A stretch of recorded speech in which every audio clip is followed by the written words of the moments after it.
Paano pailawin ang iba't ibang klaseng LED or COB nang hindi nasisira gamit ang buck converter? Una, i-connect natin ang buck converter, then iset sa lowest voltage. Unti-unti nating itaas ang voltahe hanggang umilaw yung LED. Kung wala kayong tester, pwede nyo itong tansyahin sa paghipo. Kung medyo warm lang, okay na yun.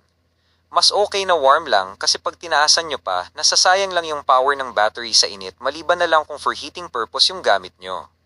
May part dito na nasobrahan ko yung taas ng voltage, halos nakakapaso na yung init.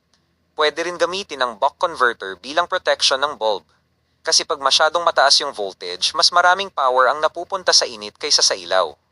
Ibig sabihin, nasasayang yung battery at mas mabilis pang mapundi yung bulb.